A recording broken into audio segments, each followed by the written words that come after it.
இது கனிமொழி அவர்களும் சொல்லியிருக்காங்க, வடக்குல இருக்கிற வாஷிங் மிஷின் வந்து இப்போ இங்கேயும் வந்திருக்கு.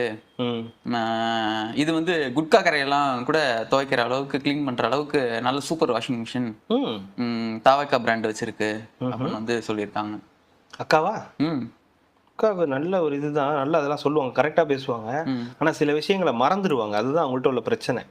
என்னன்னா தலைவனையா நம்ம வீட்லயே அப்படிதானே இருக்கு, நம்ம கட்சியிலேயே அப்படிதான் இருக்கு.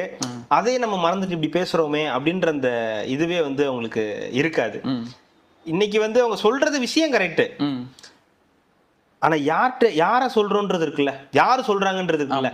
இன்னைக்கு நம்ம பேசுறோம்னா நம்ம பேசுறோம்.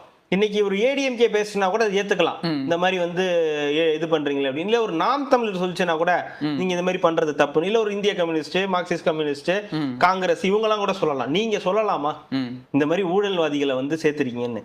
இங்க இருந்து போனவங்களோட லிஸ்ட் மட்டும், ஏடிஎம்கேல இருந்து எங்க நம்ம திமுகவுக்கு போனவங்களோட லிஸ்ட் மட்டும் சொல்றேன். ஏவா வேலு,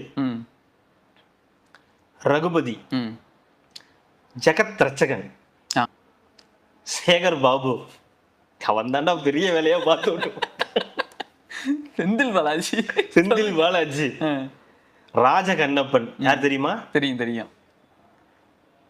உலக கோப்பை, அதுதான் மாற்றுத்திறனாளி உலக கோப்பை, தங்க தமிழ்ச்செல்வன், லிங்கம், வைத்திய லிங்கம், திலோபர் கபில் அப்படின்னு ஒரு பெண் அமைச்சர் ஒருத்தங்க இருந்தாங்க. அதுக்கப்புறம் தி லாஸ்ட் கிரேட் பன்னீர்செல்வம். இத்தனை பேர் போய் அங்க வந்து சேர்ந்திருக்காங்க. இவங்க எல்லாம் எந்த வாஷிங் மிஷின்ல போட்டு துவைச்சிங்க? இதுலயும் முக்கியமா நம்ம ஓபிஎஸ் அவர்கள் வந்து அந்த ரெட்டி அப்படின்ற ஒருத்தரோட சேர்ந்து பல வகையில நிறைய சம்பவங்கள் பண்ணியிருக்காரு. வைத்தியலிங்கத்தோட ஊழல் இப்ப நம்மளே பேசணும். 27 கோடி ரூபாய்க்கு ஊழல் பண்ணதை நம்மளே பேசணும்.